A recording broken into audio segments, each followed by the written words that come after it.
Friends सभी को राम राम।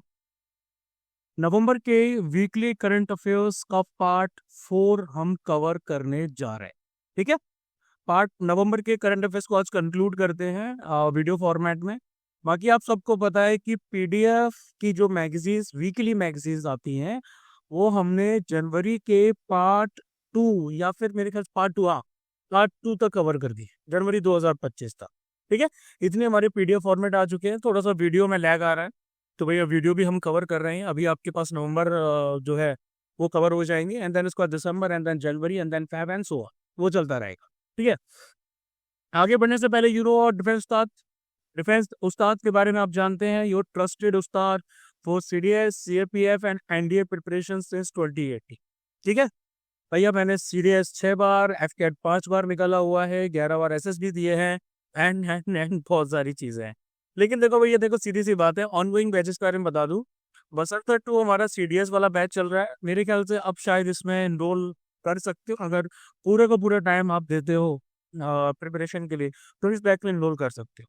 और दूसरा भैया चेता सीएपीएफ एसी 2025, ये 7 महीने का बैच है।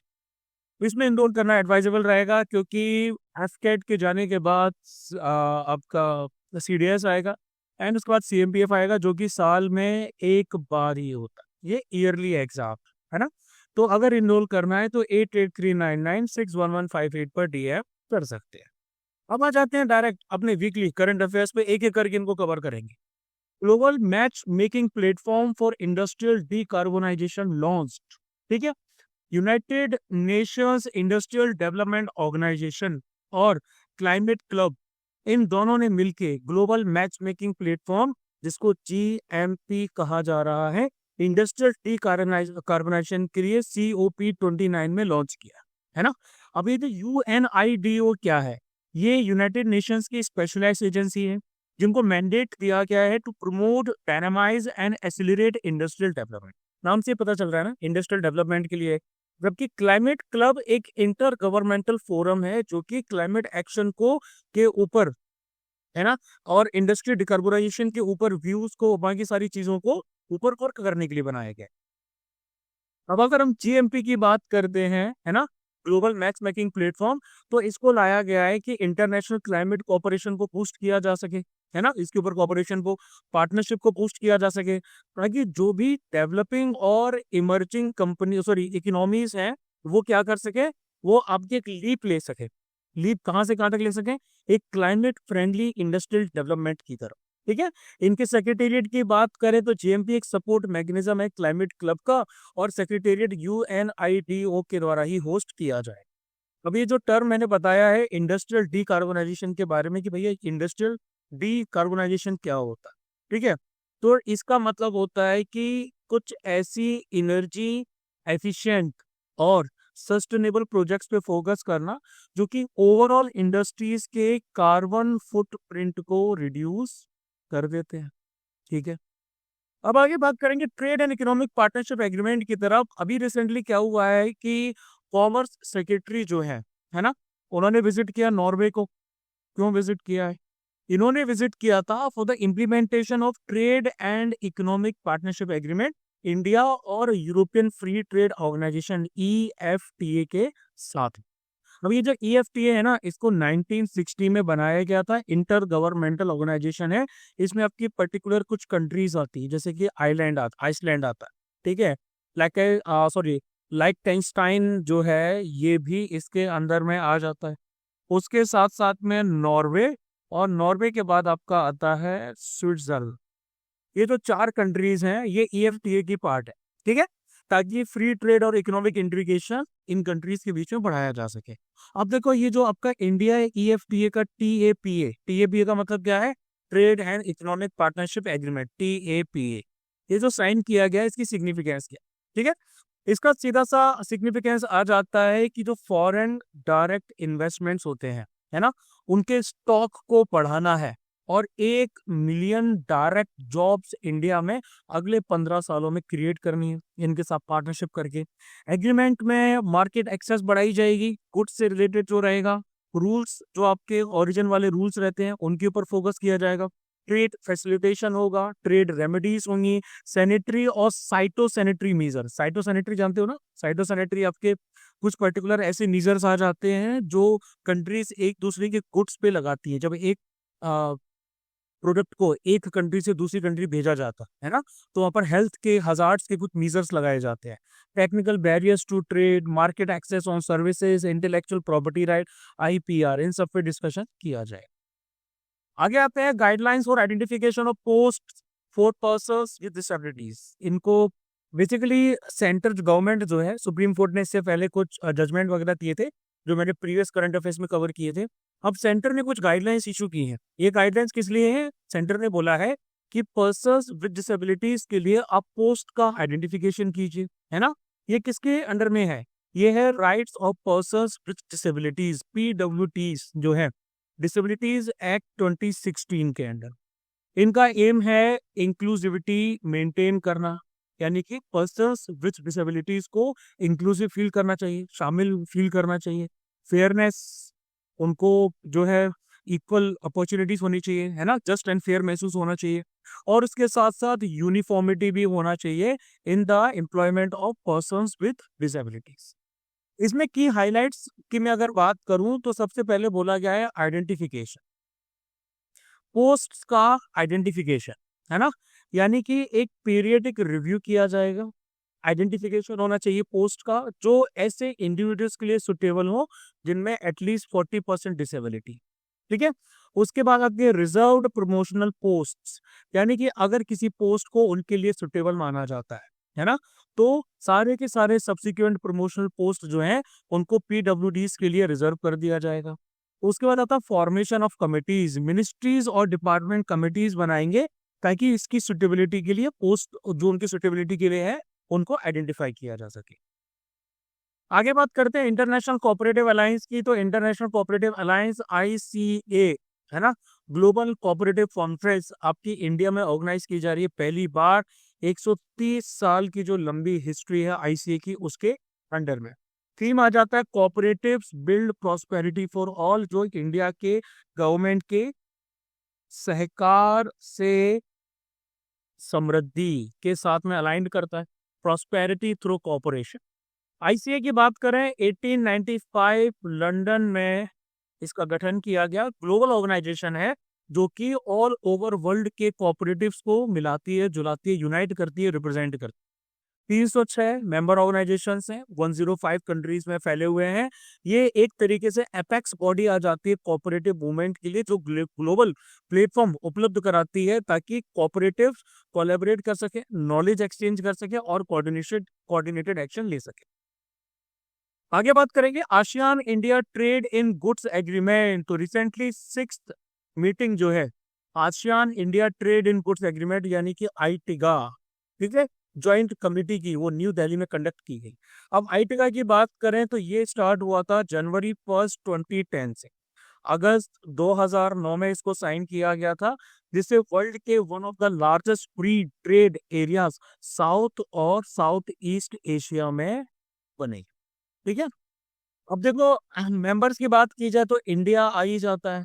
इंडिया के साथ साथ सारे के सारे आसियान की जो कंट्रीज हैं, ब्रुनई, कंबोडिया, इंडोनेशिया, लाओ, पीडीआर, मलेशिया, म्यांमार, फिलीपींस और उसके साथ साथ सिंगापुर, थाईलैंड और वियतनाम, वो भी आ जाते। ठीक है। अब आसियान जो एक ग्रुप के ओवरऑल देखा जाए तो इंडिया के साथ एक मेजर ट्रेड पार्टनर आ जाता है। ठीक है। इनका इंडिया के साथ में 11% ग्लोबल ट्रेड का हिस्सा है। अब आगे बात करेंगे क्वांटम टनलिंग की। टनल है ना, समझ में आ रहा होगा, कुछ कुछ हम एक सुरंग की बात कर रहे हैं। तो कुछ रिसर्चर्स हैं, उन्होंने एक कंट्रोल्ड ट्रांसफर्स ऑफ एटम जो है वो अचीव कर लिया है। ठीक है। एक जगह से दूसरी जगह एटम्स को भेज रहे हैं, किसके जरिए? क्वांटम टनलिंग के द्वारा। इसके बीच में ऑप्टिकल ट्वीजर्स के बीच में। ठीक है। इनको लेजर ट्रैप्स भी कहा जाता है ना। ऑप्टिकल ट्वीजर्स क्या करते हैं? ये लेजर, जो फोकस्ड लेजर बीम्स होती है, इनको ये यूटिलाइज करते हैं, है ना, और उसके बाद में ये ट्रैप करते हैं, मैनिपुलेट करते हैं माइक्रोस्कोपिक ऑब्जेक्ट्स को, जैसे कि सेल्स हो जाते हैं। अब ये पूरा एक ओवरऑल फिनोमेना आ जाता है क्वांटम मैकेनिक्स में, जहां पर एक पार्टिकल पेनिट्रेट कर रहा है आपका एक पोटेंशियल एनर्जी बैरियर में, ठीक है, यानी कि जो कि हायर है एनर्जी में पार्टिकल के काइनेटिक एनर्जी से। ठीक है, तो ये जो बिहेवियर होता है ये आपका पार्टिकल्स के वेव लाइक नेचर को रिफ्लेक्ट करता है क्वांटम लेवल। ठीक है, ये कुछ इस प्रकार से ऐसा हो जाता है। आगे बात करेंगे कुछ जगहों की, है ना। देखो, लेबनान जो है, लेबनान के यूनेस्को कल्चरल हेरिटेज साइट्स है। एक आपका आ जाता है बालबैक, ठीक है, एक आ जाता है आपका टायर, और एक आता है अंजर। ये असॉल्ट की वजह से खतरे में है। बालबेक की बात करें तो इसमें ऐसे कुछ स्तंभ है, इनको कोलोसल स्ट्रक्चर्स कहा जाता है। इंपेरियल रोमन आर्किटेक्चर का एक बहुत फाइन एग्जांपल है। ठीक है, टायर की अगर हम बात करते हैं तो ये जो सिटी है इसको फाइनिशियन एरा का बोला जाता है, कल्चर का बोला जाता है। ठीक है, जिन्होंने समुद्रों पे राज किया और काफी सारी प्रोस्पेरस कॉलोनीज बसाई, जैसे कि आपकी कैडिस आ जाती है, कार्थेज जो है ये भी आ जाती है। लेकिन इसका हिस्टोरिकल रोल जो है वो क्रूसेड्स के बाद, जो मुस्लिम्स और क्रिश्चियंस में लड़ाई हुई थी, उसके बाद घट गया। ठीक है, लेजेंड के हिसाब से देखा जाए तो आपकी जो पर्पल डाई होती है ना, ठीक है, वो यही टायर में इन्वाइट की गई थी, वो इन्वेंट की गई थी। अंजर की बात करें तो ये जो सिटी है अंजर की, इसको इसका फाउंडेशन खलीफा वलिद फर्स्ट के द्वारा किया गया था 8th सेंचुरी की स्टार्टिंग में। इसके जो खंडर हैं, इसके जो रूल्स हैं, उससे इनका बहुत रेगुलर लेआउट पता चलता है। यानी कि पता चलता है यहाँ पे कभी पैलेस जैसी सिटीज हुआ करती थी, और यानी कि उम्मयद जो आपके खलीफा वगैरह थे उनके रूल के बारे में बता। ठीक है, तो ये खतरे में है। फिर हम बात करेंगे राज राज चोल के बारे में। Birth anniversary legendary Chola emperor Raja Raja Chola की सेलिब्रेट की गई। ठीक है, कब सेलिब्रेट की गई? ये आपकी की गई थी सदाया विहा तंजावुर तमिलनाडु में। ठीक है, सदाया विजा जो है आपका, ये बेसिकली एक फेस्टिवल आ जाता है जो तमिल मंथ ऑफ ऐप्पासी में मनाया जाता है, जो कि मिड अक्टूबर से लेके मिड नवंबर तक आता है, बृहदीश्वर टेम्पल में मनाया जाता है। अगर हम इनकी बात करें तो चोल पावर आपके पीक पर पहुंच चुकी थी, और इनका जो नाम था वो था अरुमुली, सॉरी, हाँ, अरुणमोरी वर्मन। ठीक है, PS1 आपने मूवी देखी होगी ना, वो इन्हीं के ऊपर बनाई गई है। इन्होंने टाइटल लिया था राज राजवन का। इन्होंने चेर रूलर भास्कर विवर्मन को हराया। नेवल बैटल हुई थी भाई आपकी कांडून सराई में। ठीक है, इसके साथ साथ श्रीलंका को भी इन्वेड किया, नदन पार्ट को अपने कब्जे में लिया, मालवदीज को भी अपने कब्जे में लिया, और उसके साथ साथ फेमस जो राजराजेश्वर टेम्पल है, जिसको बृहदीश्वर टेम्पल कहा जाता है, वो तंजौर में 1010 AD में बनाया। आगे बात करते हैं, United Nations environment programme UNEP publishes the global peatland hotspot atlas 2024। Peat नाम पता होगा ना, सबसे इंफीरियर क्वालिटी होती है ये कोल की, और उसके साथ साथ ये एक तरह की सॉइल का भी टाइप होता है। मतलब काफी हद तक इसमें सॉइल जो क्या बोलते हैं कोल होता है वो मिक्स रहता है। ठीक है, तो ये जो एटलस की बात की जा रही है ये बनाई गई है ग्लोबल पीटलैंड असेसमेंट ऑफ 2022 पे, और ग्लोबल पीटलैंड मैप 2.0 के ऊपर। दोनों फ्लैगशिप प्रोडक्ट आ जाते हैं यूएनईपी ग्लोबल पीटलैंड इनिशिएटिव्स के। ठीक है, अब यूएनईपी ग्लोबल पीटलैंड इनिशिएटिव जो है, इसको फॉर्म कब किया गया था? इसको फॉर्म किया गया था United Nations framework convention on climate change, COP, जो आपका मराकश में था। ठीक है, that was in Morocco in the year of 2060। ठीक है, अब देखो, अगर हम पीटलैंड्स की बात करें तो पीटलैंड्स क्या होते हैं? ये टेरेस्ट्रियल वेटलैंड इकोसिस्टम होते हैं, सॉरी, वेटलैंड इकोसिस्टम्स होते हैं। यहाँ पर मोस्टली वाटर लॉग्ड कंडीशंस होती है, पानी भरा रहता है, जो कि प्लांट मटेरियल को फुली डिकम्पोज होने से रोकती है। मतलब कि ऑर्गेनिक मैटर का जो प्रोडक्शन होता है वो उसके डिकम्पोजिशन से ज्यादा हो जाता है। इससे आपका पीट का एक्यूमुलेशन होता है। अब पीट ओवरऑल क्या रहता है? आपका डेड और पार्शियली डिकम्पोज्ड प्लांट रिमेन्स होते हैं, जो कि इन सीटू यानी कि अपनी ओरिजिनल जगह पे वाटर लॉक्ड कंडीशन में थोड़ा थोड़ा डिकम्पोज होने लगे। ग्लोबल पीटलैंड डिस्ट्रीब्यूशन की बात करें तो वर्ल्ड के लैंड एरिया में 3.8% पीटलैंड्स आ जाते हैं। नेचुरली फॉरेस्टेड पीटलैंड्स है वो आपको यहाँ यूरोप में देखने को मिल जाएंगे। ठीक है, और ट्रॉपिकल पीट जो आपके स्वाम्स हैं वो आपको यहाँ साउथ ईस्ट एशिया में देखने को मिल जाएंगे। परमाफ्रॉस्ट इलाके आ जाते हैं जहाँ पर परमानेंट आपकी सॉइल जमी हुई है, वो आपके रशिया में, और यहाँ पर इस साइड कनाडा में भी देखने को मिल जाएगा। और हाई माउंटेन पीटलैंड जो है वो एंडीज में और यहाँ हिमालयाज में और यहाँ एंडीज माउंटेन्स रेगिमेंट है। वर्ल्ड का लार्जेस्ट ट्रॉपिकल पीटलैंड्स कहाँ पर है, वो आपका आ जाता है ये, that is in Congo basin. अब उसके बाद में supreme court upheld the inclusion of socialist secular in the preamble of the constitution. वैसे तो पॉलिटी में पढ़ चुके हैं लेकिन फिर भी देखते हैं। सुप्रीम कोर्ट का ऑर्डर जो है वो कुछ पेटिशंस के रिगार्डिंग में था। 2020 में कुछ पेटिशंस आपकी फाइल की गई। इसमें बोला गया ये सोशलिस्ट और सेकुलर नाम का जो शब्द है जो हमारे प्रियम्बल में जोड़ा गया था 42nd कॉन्स्टिट्यूशनल अमेंडमेंट 1976 के थ्रू, इसकी वैलिडिटी को चैलेंज किया था। क्यों? क्योंकि ये इमरजेंसी के दौरान जबरदस्ती डाले हुए थे, है ना। इसके साथ साथ एक और वर्ड जोड़ा गया था, दैट वाज इंट्रिगिटी। ये भी इसी 42nd अमेंडमेंट एक्ट 1976 के द्वारा जोड़ा गया। सुप्रीम कोर्ट के ऑब्जर्वेशंस कुछ इस प्रकार रहे कि कॉन्स्टिट्यूशन जो है ये एक लिविंग डॉक्यूमेंट है ना। सोशलिस्ट और सेकुलर शब्दों को जो जोड़ा गया है इनको आप इनवैलिडेट नहीं कर सकते सिर्फ इस ग्राउंड पे कि प्रियम्बल जो है वो आपका उसमें ये चीजें इंक्लूडेड नहीं थी, है ना। प्रियम्बल आपका नवंबर 26 1949 को जो था उसमें ये चीजें नहीं थी। तो आर्टिकल 368 जो कॉन्स्टिट्यूशन का है ये बोलता है कि कॉन्स्टिट्यूशन का अमेंडमेंट किया जा सकता है और पावर टू अमेंड जो रहती है वो आपकी पार्लियामेंट के पास रहती है ना। और पार्लियामेंट की जो अमेंडिंग पावर होती है उसमें प्रियम्बल को अमेंड करना भी शामिल रहता है। सेक्युलरिज्म की बात की जाए तो स्टेट ना तो किसी रिलीजन को फुली तौर पे सपोर्ट करता है ना, और ना ही किसी रिलीजन को वो डिनाई करता है, यानी कि पिनलाइज करता है कि भैया आप ये फेथ को फॉलो नहीं कर सकते। और स्टेट का खुद का कोई रिलीजन भी नहीं। ये सब आपके आर्टिकल 14, 15, 16 और उसके साथ साथ आर्टिकल 25, 26, 29 और 30 में मेंशन। सोशलिज्म यानी कि समाजवाद की बात करें तो ये इकोनॉमिक और सोशल अपलिफ्टमेंट की बात करते हैं, आर्थिक और सामाजिक विकास की बात करते हैं। इसमें प्राइवेट एंटरप्रेन्योरशिप इंडिया में नहीं रोकी गई है। राइट टू बिजनेस और ट्रेड सबको हासिल है ना। और ये एक फंडामेंटल राइट आर्टिकल 19 का सेक्शन 1 का क्लॉज जी आ जाता है। और सोशलिस्ट और सेक्युलर के वर्ड्स की बात की जाए तो सुप्रीम कोर्ट ने बोला कि इन वर्ड्स को ऐड करने से आपका ओवरऑल इलेक्टेड गवर्नमेंट्स को किसी प्रकार से रिस्ट्रिक्ट नहीं किया गया है, कॉन्स्टिट्यूशनल राइट्स पे किसी प्रकार का हनन नहीं हुआ है, बेसिक स्ट्रक्चर्स जो कॉन्स्टिट्यूशन के हैं वो आपके खराब नहीं हुए। कुछ इंपॉर्टेंट हमारे जजमेंट्स को भी कोट किया सुप्रीम कोर्ट ने, जैसे कि सबसे पहले तो आपका केशवानंद भारती केस आ जाता है वर्सेस स्टेट ऑफ केरल, है ना। और उसके साथ साथ SR Bommai versus Union of India आ जाता है।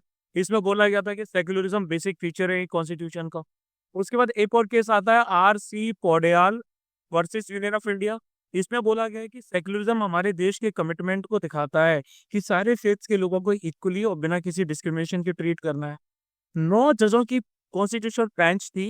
ये बेंच थी आपकी प्रॉपर्टी ओनर्स एसोसिएशन और others versus state of Maharashtra की। इसमें कॉन्स्टिट्यूशन ने गवर्नमेंट को अलाउ किया था कि आप एक स्ट्रक्चर बना सकते हैं इकोनॉमिक गवर्नेंस के लिए जो कि उन पॉलिसीज को फॉलो करेगा जो कि इलेक्टोरेट की प्रोमिसेस को फुल करते हैं, यानी कि ये भी काफी हद तक इन सबसे ही जुड़ा हुआ। अब आगे बात करेंगे, यूनियन कैबिनेट ने कंटिन्यूएशन को अप्रूव कर दिया है अटल इनोवेशन मिशन AIM, है ना। अब देखो इसमें आपका AIM 2.0 स्टार्ट हो गया, यानी कि एक फ्लैगशिप इनोवेटिव है। किसके बीच अंडर में आता है? NITI नीति आयोग। ये इनिशिएटिव आपका नीति आयोग के अंडर में आता है जो कि नए इनिशिएटिव्स को चालू कर रहे हैं ताकि उन गैप्स को फुलफिल किया जा सके, स्किल्स को फुलफिल किया जा सके, ताकि इनोवेशन और एंटरप्रेन्योरशिप इकोसिस्टम में आपका काफी कुछ किया जा सके। इसकी की हाइलाइट्स की बात करेंगे तो इनको टोटल 2750 करोड़ रुपए अलॉट किए गए। ड्यूरेशन आ जाती है 31 मार्च 2028 तक।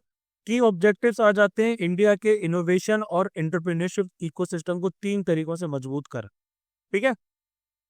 अब AIM 1.0 की बात करें तो उसको 2016 में लॉन्च किया गया था, ठीक है, ताकि नए इनोवेशन इंफ्रास्ट्रक्चर को बढ़ावा दिया जा सके।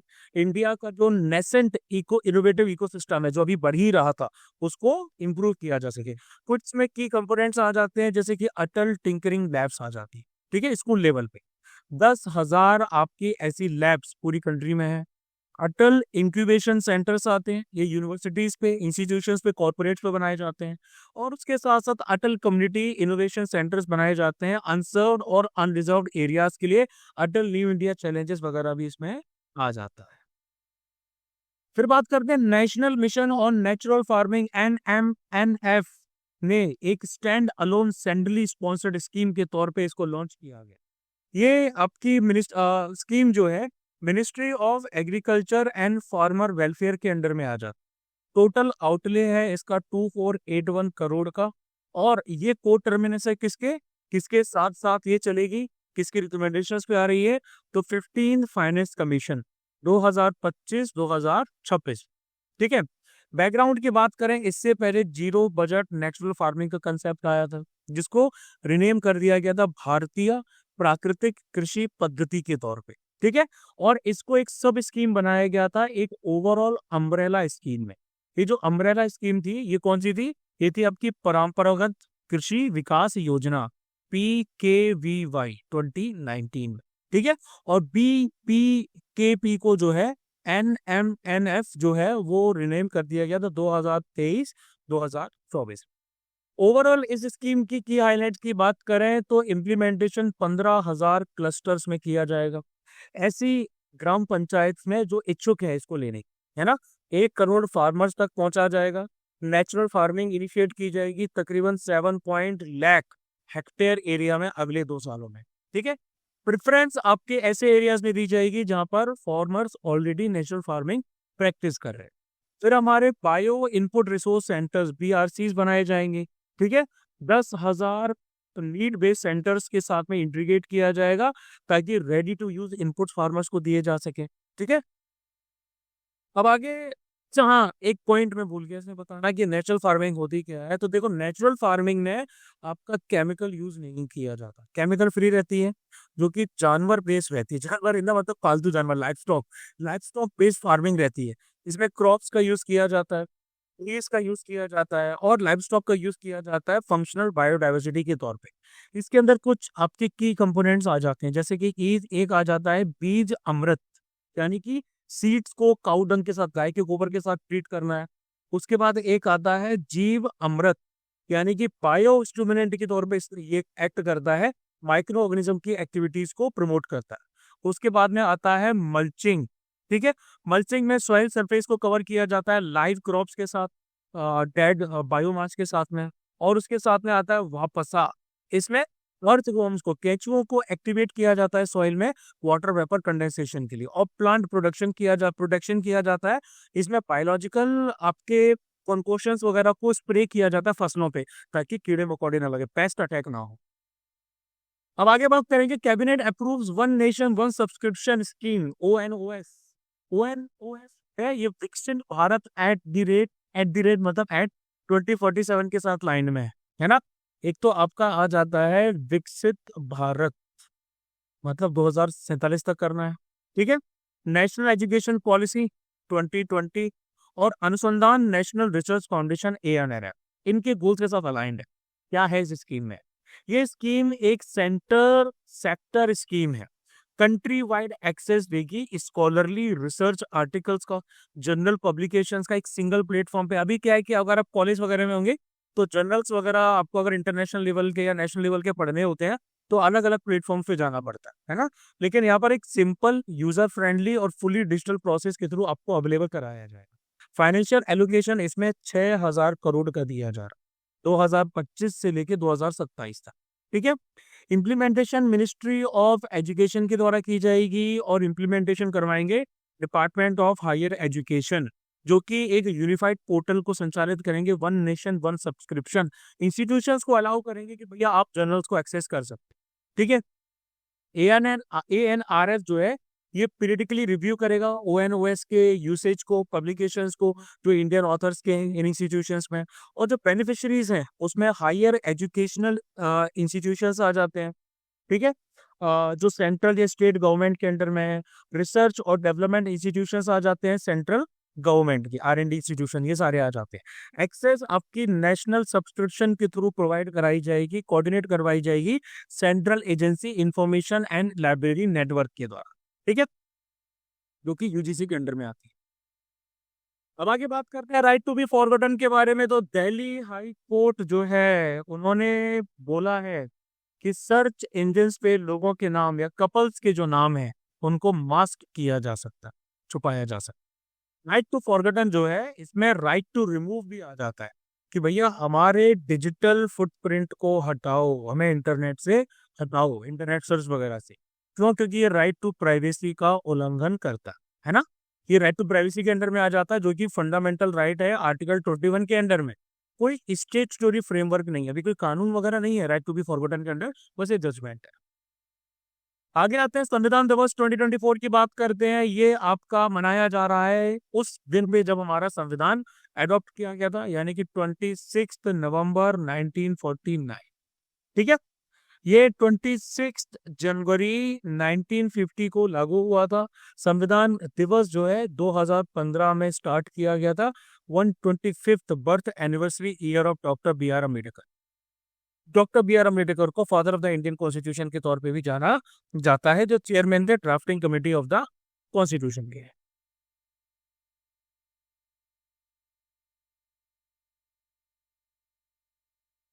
अब हम आगे चल के बात करते हैं ब्लैक थ्रिप्स के बारे में, जिनको थ्रिप्स पार्सिविस पिनस भी कहा जाता है। ब्लैक थ्रिप्स का जो इन्फेस्टेशन है वो ये जो मिर्ची के जो आपकी क्रॉप है, चिली क्रॉप है, ये बल्लारी में काफी फैला हुआ है। बल्लारी यानी कि कर्नाटक और आंध्र प्रदेश के रायल सीमा में, इन दोनों इलाकों में फैला हुआ है। ये जो पेस्ट है ये बेसिकली एक तरीके से इस एरिया के एंडेमिक यानी कि नेटिव बन चुके हैं, है ना। देखा जाए तो ये एक इन्वेजिव सकिंग पेस्ट होता है, जो आपके हरे भरे जो टेंडर फ्लावर्स होते हैं उनमें से रस निकाल लेता है ना। इसकी वजह से फूल पूरा सूख जाता है, और उसके साथ साथ जो आपकी चिलीज होती हैं, जो मिर्चियां होती हैं, ये भी गिर जाती हैं। इससे आपकी फसल खराब होती है। एडल्ट्स और जो लार्वा होते हैं ये दोनों के दोनों क्या करते हैं, प्लांट को डैमेज करते हैं। प्लांट के सैप जो रहता है ना, उसको क्या कर लेते हैं, चूस लेते हैं। प्रिवेंटिव मेजर्स की बात की जाए तो इसमें इंटरक्रॉप प्रैक्टिस किया जाता है कि भैया इसको आप अगाथी के साथ में उगाओ, आप इसको मेज के साथ में उगाओ, या फिर आप इसको सोरगम के साथ में उगाओ। ठीक है। और नीम का जो ऑयल होता है उसको भी स्प्रे करने की सलाह दी जाती है। फिर बात करेंगे Buddhist sites of Kanaganahalli and Sannati. Recently researchers जो हैं उन्होंने बोला है कि जो आपके एंशियंट बुद्धिस्ट साइट्स हैं कनगनाहल्ली और सन्नति, यहाँ पर टूरिज्म की बहुत सारी पोटेंशियल है ना। ये कहाँ पर सिचुएटेड है, ये आ जाती है कलबुर्गी में, जो कि कर्नाटक में आती है, on the river banks of Bhima river. Bhima river के नदी किनारे के आसपास ये जगह आ जाती है। ये तकरीबन 2000 साल पुराना अशोकन एडिक्ट है, ताकि अशोक के द्वारा खुदवाए गए यहाँ पे कुछ आपको पिलर्स वगैरह मिल जाएंगे, रॉक्स वगैरह मिल जाएंगी। ठीक है। यहाँ पर एक आपका चैत्य भी आ जाता है, एक आपका स्तूप भी आ जाता है। इसको कहा जाता है अधोलका महाचैत्य। ठीक है। The great stupa of the netherworlds. इसके साथ साथ इसको 3rd सेंचुरी बीसी के आसपास बनाया था। 3rd सेंचुरी बीसी से 3rd सेंचुरी एडी। यहाँ पर आपको एलेबोरेट ऑर्नामेंटेशन मिल जाएगा।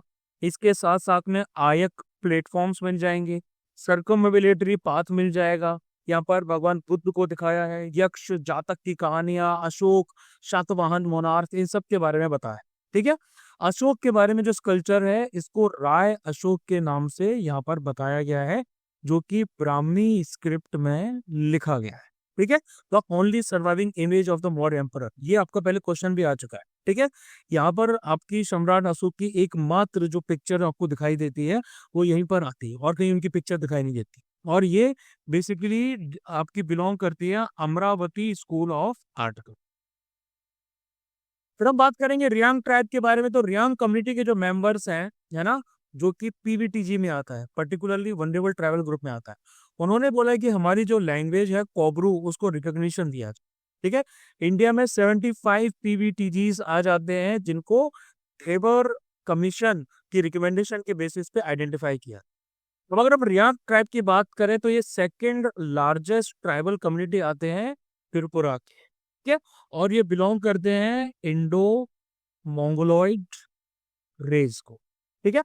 इनकी एक्टिविटीज में एग्रीकल्चर के बेसिस पे देखा जाए तो नोमैडिक होते हैं, जूम यानी कि शिफ्टिंग कल्टीवेशन प्रैक्टिस करते हैं, फूड गैदरिंग एक्टिविटीज करते हैं। रिलीजन की बात की जाए तो मेजोरिटी जो है वो आपके वैष्णविज्म को बिलोंग करते हैं, वैष्णव पंथ को फॉलो करते हैं। यानी कि ओवरऑल ये हिंदू होते हैं जो कि आपके वैष्णव पंथ को फॉलो करते हैं। और उसके साथ साथ ये होते हैं एंडोगैमस। एंडोगैमस का मतलब होता है जो अपनी ही कम्युनिटी के अंदर विवाह करे। ठीक है। कल्चर की बात करें तो यहाँ पर आपका आता है होजागिरी डांस, जो सिर्फ वुमेन ही परफॉर्म करती हैं, 4 to 6 लोगों की टीम में। मेल मेंबर्स जो हैं वो आपके लिरिक्स गाते हैं या फिर ड्रम्स वगैरह प्ले कर। नरसापुर क्रोशर लेस की बात करें तो नरसापुर क्रोशर लेस जो है जो कि लाई करता है वेस्ट गोदावरी डिस्ट्रिक्ट में, आंध्र प्रदेश में। इनको जीआई टैग दिया गया। ठीक है, इनको जीआई टैग मिला गया। क्रोशेट्स आपके कॉटन थ्रेड्स के द्वारा क्राफ्ट किए जाते हैं अलग अलग कलर्स में। घर में आपकी माताएं वगैरह भी बनाती होंगी, बहनें भी बनाती होंगी, वाइफ्स वगैरह है तो वो भी बनाती होंगी। लेस वर्क आपका छोटे छोटे थिन थ्रेड्स के द्वारा किया जाता है। ये अलग अलग नीडल जो रहती है आपकी अलग अलग साइज की होती है। अब जीआई टैग की बात करें तो कुछ पर्टिकुलर प्रोडक्ट्स को आपका एक साइन दिया जाता है, एक नाम दिया जाता है जो किसी स्पेसिफिक ज्योग्राफिकल लोकेशन को बिलोंग करते हैं। और ये 10 साल के लिए वैलिड रहता है, जो कि geographical indication of goods and registration and protection act of 1999 के अंडर में दिया जाता है।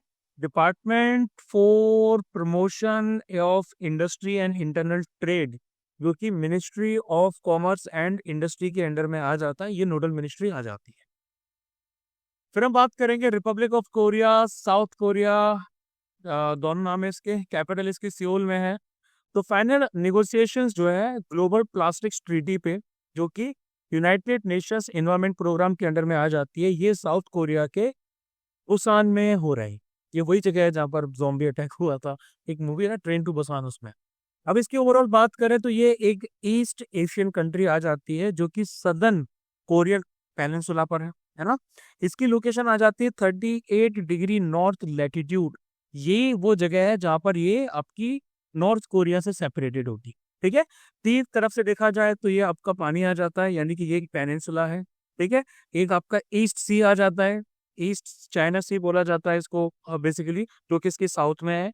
ईस्ट सी आ जाता है जिसको सी ऑफ जापान कहा जाता है, और येलो सी आ जाता है जो कि इसकी वेस्ट में है। स्ट्रेट की बात की जाए तो यहाँ पर आपकी कोरिया स्ट्रेट है, जो कि इसको किससे सेपरेट कर दिए, जापान से। जापान के सुशी सॉरी हाँ सुशीमा सुशीमा सुशिमा आइलैंड्स जो है उनसे सेपरेट कर दिए। ठीक है। जापान इसके साउथ ईस्ट में आ जाता है। मेजर माउंटेन रेंजेस में इसके आ जाते हैं टाइबेक और उसके साथ साथ में सोएबेक। ठीक है। हाईएस्ट पीक आती है माउंट हेला, जो जेजू आइलैंड्स पे है। रिवर्स में आपकी हान, गुएम और नक्टोंग आ जाती है। फिर हम बात करेंगे ministry of fisheries, animal husbandry and dairying release basic animal husbandry statistics BAHS 2024। इसको रिलीज किया गया था आपका नेशनल मिल्क डे, 26 नवंबर को नेशनल मिल्क डे भी मनाया जाता है ना। Birth anniversary doctor Verghese Kurien जो है उनकी, जो जिनको father of white revolution India में कहा जाता है, उनकी बर्थ एनिवर्सरी को कमेमोरेट करने के लिए। अब इसकी की फाइंडिंग्स क्या है। टोटल मिल्क प्रोडक्शन की बात करें तो 239.30 मिलियन टन रजिस्टर किया गया है ना। और ग्रोथ देखी गई है 5.62% ओवर द पास्ट 10 ईयर्स, 2014-2015 से इतनी ग्रोथ है। टॉप 3 मिल्क प्रोड्यूसिंग स्टेट्स में यूपी है, राजस्थान है और MP है। एग प्रोडक्शन के मामले में देखा जाए 142.77 बिलियन एग्स आपके प्रोड्यूस किए गए हैं, है ना। इसके साथ साथ ग्रोथ रेट इसमें आती है 6.8% over the past 10 years. Major contribution आपका आंध्र प्रदेश से आता है, फिर आता है तमिलनाडु से। इंडिया लीड करती है मिल्क प्रोडक्शन में ग्लोबली, और सेकंड आ जाती है एग प्रोडक्शन में। वुल प्रोडक्शन की भी बात की जाए तो वो 33.69 मिलियन केजी आ जाता है पिछले साल में, और इसमें 0.22% की ग्रोथ भी देखी गई है। फिर हम बात करेंगे एंटीबायोटिक नेफिथ्रोमाइसिन की। Ministry of science and technology ने फॉर्मली इंडिया की पहली इंडिजीनियस एंटीबायोटिक नेफिथ्रोमाइसिन को क्या कर दिया है, रिलीज कर दिया है एंटी माइक्रोबियल रेजिस्टेंस यानी कि AMR को डील करने की। इसको डेवलप किया गया है biotechnology industry research assistant council BIRAC के साथ मिलके इनका जो biotechnology industry partnership programme BIPP है उसके अंदर, ठीक है। यानी कि इसको आपका मिक नेफ के ट्रेड नाम के अंडर में लाया जाएगा, ठीक है। फार्मा कंपनी आपकी रहेगी वॉलकार DD, ठीक है। इसको डिजाइन किया गया है community acquired bacterial pneumonia CABP को ट्रीट करने के लिए। एक सीवियर इलनेस होती है ना, जो कि आपके ड्रग रेजिस्टेंट बैक्टीरिया के द्वारा होती है। ये जनरली आपके चिल्ड्रन में, एल्डरली में, इन सब में काफी तेजी से फैलती है। और उसके साथ साथ ये जो ओवरऑल हमारी जो जो दवाई है आपकी, ये 10 टाइम्स ज्यादा इफेक्टिव है करंट ऑप्शन से, और सेफर, फास्टर और मोर टॉलरेबल सॉल्यूशंस पेशेंट्स के लिए अवेलेबल करा रही है। फिर बात करते हैं नई चेतना पहल बदलाव की कैंपेन के बारे में। Union minister of rural development और एग्रीकल्चर एंड फार्मर्स वेलफेयर जो है, इन्होंने 3rd एडिशन नेशनल कैंपेन नई चेतना पहल बदलाव की इसको लॉन्च किया है, ठीक है। इसका क्या एम आ जाता है? इसका एम ये आ जाता है कि भैया अवेयरनेस रेज करनी है, टारगेटेड एक्शंस को प्रमोट करना है सब तरह के जेंडर बेस्ड वायलेंस के खिलाफ, है ना, ग्रास रूट इनिशिएटिव से। इसको ऑर्गेनाइज किया जाता है किसके द्वारा? इसको ऑर्गेनाइज किया जाता है Deendayal Antyodaya Yojana, national rural livelihood mission, इनके अंडर में, है ना, under the aegis of ministry of rural development. Initiative के अंडर में 227 नए जेंडर रिसोर्स सेंटर्स को इनॉग्रेट किया गया है 13 स्टेट्स में। कैंपेन का स्लोगन है एक बाद हिंसा के खिलाफ। सेरेक्स 2024 की बात करते हैं। इंडियन कोस्ट गार्ड जो है वो 11th edition national maritime research और रेस्क्यू एक्सरसाइज और वर्कशॉप सेरेक्स 2024 का कंडक्ट कर रहे हैं under the national maritime search and rescue board at Kochi, ठीक है। थीम आ जाते हैं enhancing search and rescue capabilities through regional collaboration. फिर हम बात करेंगे पेनायार, या फिर जिसको पोनायार रिवर भी कहा जाता है। सुप्रीम कोर्ट ने यूनियन गवर्नमेंट से कहा है कि भैया आप हमें एक रिपोर्ट सौंपी, है ना, जो कि एक कमेटी के द्वारा प्रिपेयर की हो, जो कि तमिलनाडु और कर्नाटक के बीच के झगड़े को सुलझाएगी या बताएगी कि भैया पेन्नयार रिवर का जो पानी है वो किसको जाएगा, है ना। अभी जो ओवरऑल पेन्नयार बेसिन आ जाता है, ये सेकेंड लार्जेस्ट आ जाता है इंटर स्टेट ईस्ट की तरफ फ्लोइंग रिवर बेसिन का। इसका बेसिन में देखा जाए तो इसके ऊपर की तरफ जो है वो आपका पलार बेसिन आता है, ठीक है। इसके वेस्ट वेस्ट की तरफ देखा जाए या फिर आप साउथ की तरफ देख लें तो यहाँ पर कावेरी रिवर बेसिन आ जाएगा, और इसके ईस्ट की तरफ तो भैया हमारा बे ऑफ बंगाल आ ही जाता है, ठीक है। काफी अच्छा खासा एरिया तमिलनाडु में कवर करता है ये। उसके साथ साथ कर्नाटक का भी एरिया कवर करता है, आंध्र प्रदेश का भी बेसिन में एरिया आ जाता है। इसको एक और नाम से जाना जाता है, दैट इज दक्षिण पिनाकिनी कन्नड़ में, ठीक है, और तमिल में थेन पेन्नई। ये आपकी ओरिजिनेट होती है, यहाँ पे एक जगह है, इसका नाम है नंदी दुर्ग, जो कि कर्नाटक की कोलार में डिस्ट्रिक्ट में आ जाता है, ठीक है। उसके बाद तंजानिया, जिसकी कैपिटल है Dodoma. Recently 3rd India Tanzania joint defence cooperation committee meeting यहाँ हुई है ना। ये जो मीटिंग है ये गोवा में कंडक्ट की गई थी बायलैटरल टाइज बढ़ाने के लिए। ओवरऑल इसकी तरफ देखें तो ये आ जाती है ईस्ट अफ्रीका में, ठीक है, जो कि इक्वेटर के पास थोड़ा सा साउथ में ही लोकेटेड है, ठीक है।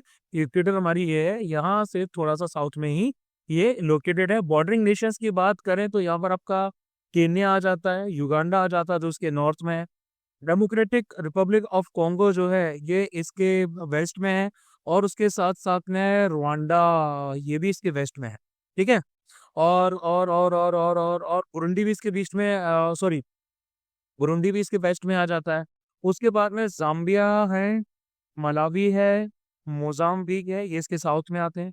वाटर बॉडीज की बात की जाए तो इसके नॉर्थ में लेक विक्टोरिया, बहुत तगड़ा लेक है भाई, ठीक है। ईस्ट में इंडियन ओशन आ जाता है, और उसके बाद में वेस्ट में आता है लेक तंगाइका, ये भी आता है, और लेक न्यासा आता है इसके साउथ वेस्ट, ठीक है। हाईएस्ट पीक आ जाती है माउंट किली मंजारो, ठीक है, डोरमेंट वॉल्केनो है। यहाँ का जो वॉल्केनो है वो डोरमेंट है, हाईएस्ट माउंटेन है अफ्रीका में। कई सारे इंडियंस चढ़ाई करने के लिए भी जाते हैं। रिवर्स में आ जाती है रुगुमा और Rufiji. Now talking about next, 2024 का OPCW the Hague award Indian chemical council को दिया गया, ठीक है।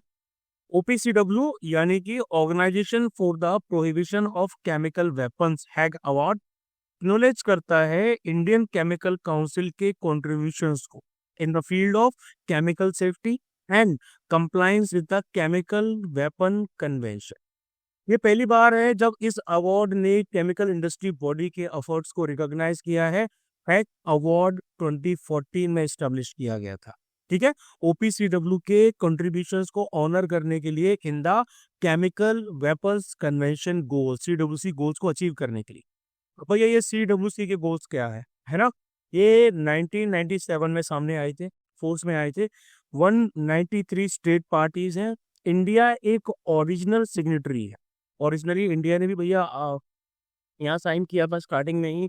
इनका एम आता है एक स्पेसिफिक कैटेगरी के जो वेपन्स होते हैं मास डिस्ट्रक्शन वाले, उनको एलिमिनेट करना। कैसे एलिमिनेट करना? उनका development, production, acquisition, stock piling, retention, transfer या फिर यूज केमिकल वेपन्स का स्टेट पार्टीज के द्वारा मना करते हैं। ठीक है, इम्प्लीमेंटेशन में ओपीसीडब्ल्यू हाईएस्ट इम्प्लीमेंटिंग बॉडी आ जाती है। अचीव है to make a world free of chemical weapons. ठीक है, ओपीसीडब्ल्यू को नोबेल प्राइज भी दिया गया था 2013 में। ठीक है, 2013 में नोबेल प्राइज दिया गया था। और आपको पता है केमिकल वेपन्स क्या होते हैं? एक ऐसा वेपन होता है जिससे इंटेंशनल डेथ या फिर हार्म टॉक्सिक प्रॉपर्टीज की वजह से हो जाती है। इसमें आपके म्यूनिशंस, डिवाइसेस या बाकी दूसरे इक्विपमेंट जिनको स्पेसिफिकली डिजाइन किया गया है, उनके टॉक्सिक केमिकल्स को वेपनाइज करते हुए ये भी इसी कैटेगरी में आ जाते हैं, है ना। इंडिया में इम्प्लीमेंटेशन की बात करें तो इंडिया में आ जाता है NACWC, national authority chemical weapons convention. ये नेशनल रिस्पॉन्सिबल बॉडी है जो कि इंडिया में इस कन्वेंशन को लागू करती है। ठीक है, इसको केमिकल वेपन्स कन्वेंशन एक्ट 2000 के अंडर में सेटअप किया गया था।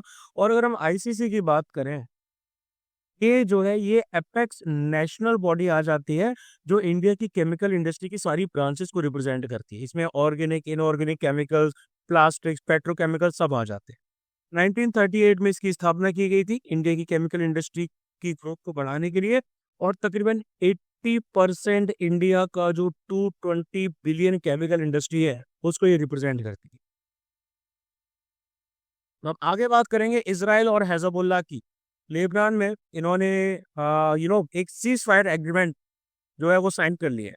मतलब एग्री करके कि भैया ठीक है हम उसको साइन करें, और कुछ बंदे अभी रिलीज भी किए जा चुके।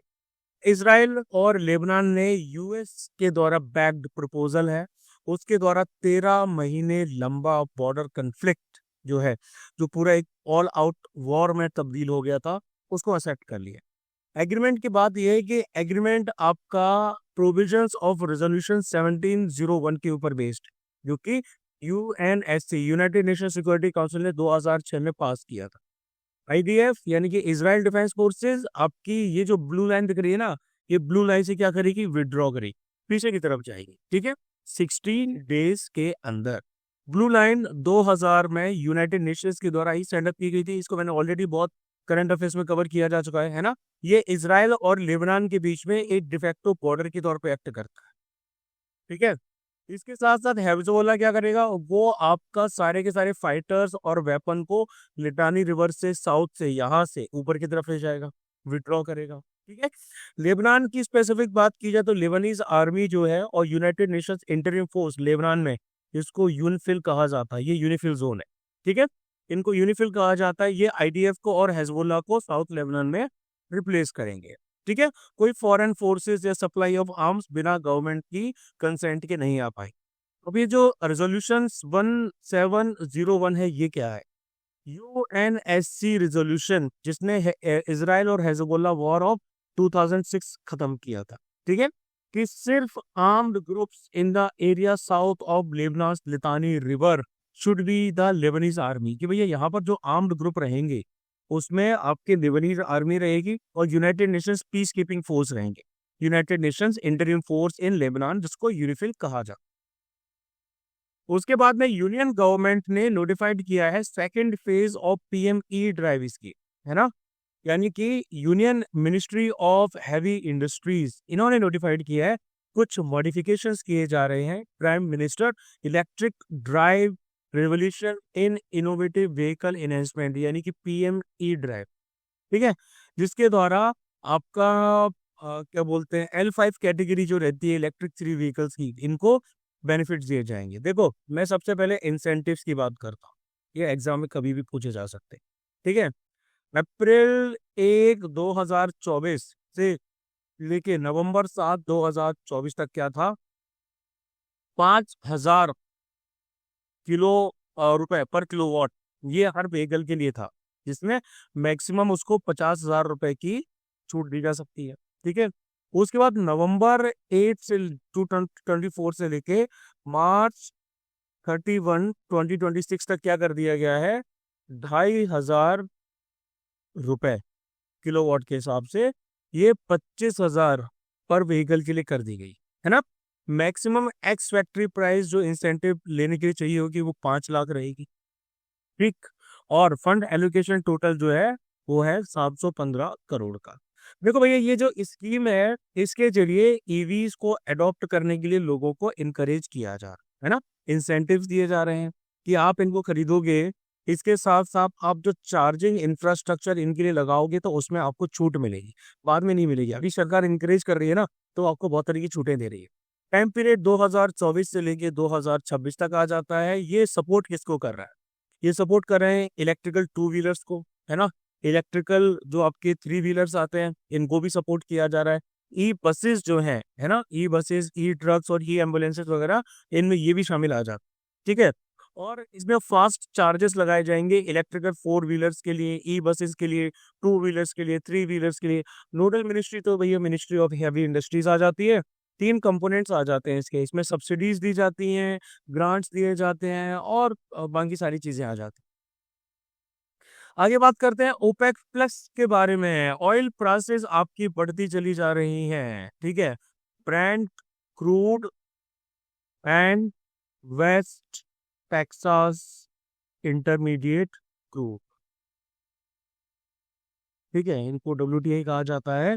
इन एंटिसिपेशन कि ओपेक प्लस जो है वो एक प्लान्ड इंक्रीज ऑयल प्रोडक्शन में अपकमिंग मीटिंग में डिले कर देगा, है ना।